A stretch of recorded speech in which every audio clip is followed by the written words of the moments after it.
ইংল্যান্ডের বিরুদ্ধে তৃতীয় টেস্টে তৃতীয় দিনেই ভারতীয় বোলাররা করল বাজিমাত। হ্যাঁ বন্ধুরা, মোহাম্মদ সিরাজের দুর্ধর্ষ বোলিংয়ে কিন্তু মাত্র 300 রানেই অল আউট হয়ে গেল ইংল্যান্ড দল এবং ঠিক তারপরে যশস্বী জয়সওয়ালের দুর্ধর্ষ সেঞ্চুরিতে এবং শুভম গিলের দুর্ধর্ষ হাফ সেঞ্চুরিতে কিন্তু ভারতীয় টিম এখন জয়ের মুখ দেখতে চলেছে। বন্ধুরা, হঠাৎই 43তম ওভারে যশস্বী জয়সওয়ালের সঙ্গে ঘটল একটি বিশাল বড় ধরনের দুর্ঘটনা।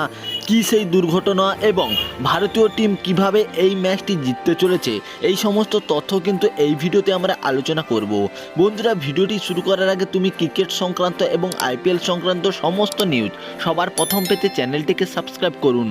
বন্ধুরা, ইংল্যান্ডের বিরুদ্ধে তৃতীয় টেস্টে দ্বিতীয় দিনে যেখানে ইংল্যান্ড দল দুর্ধর্ষ ব্যাটিং করেছিল, ওয়েন ডাকেটের দুর্ধর্ষ সেঞ্চুরিতে 220 রানে 2 উইকেট পর্যন্ত ছিল, কিন্তু তৃতীয় দিনের শুরুতেই কিন্তু ভারতীয় দল পুনরায় লড়াই ফিরে আসে।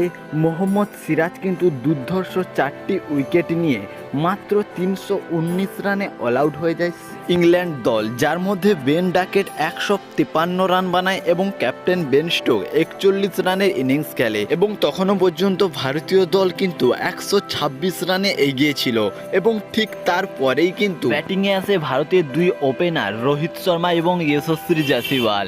রোহিত শর্মা 19 রানে আউট হলেও কি হবে, যশস্বী জয়সওয়াল একটি দুর্ধর্ষ সেঞ্চুরি মারে, যেখানে 9টি 4 এবং 5টি গগনচুম্বী ছক্কা রয়েছে এবং তার সঙ্গে সঙ্গ দিয়ে কিন্তু শুভম গিল 65 রানের একটি দুর্ধর্ষ ইনিংস খেলে এখনও পর্যন্ত নট আউট রয়েছে এবং যেখানে রোহিত শর্মা 19 রান এবং রজত পাটিদার 0 রানে আউট হওয়ার কারণে তৃতীয় দিনের শেষে ভারতীয় দল 196 রানে 2টি উইকেট পড়ে। বন্ধুরা, এখনো পর্যন্ত ভারতীয় দল কিন্তু 322 রানের লিড দিয়ে এগিয়ে রয়েছে। এখন দেখার বিষয় চতুর্থ দিনে ভারতীয় দল কত রানে লিড দিতে পারে ইংল্যান্ডকে।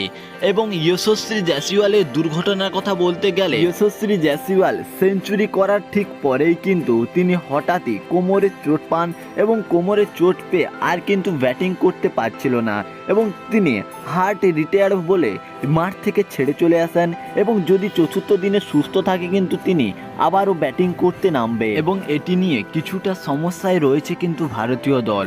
বন্ধুরা, তোমাদের কি মনে হয় ভারতীয় টিম কি পারবে এই ম্যাচটি খুব সহজে জিতে নিতে? তোমরা তোমাদের মতামত অবশ্যই কমেন্ট করে জানাবে। ধন্যবাদ।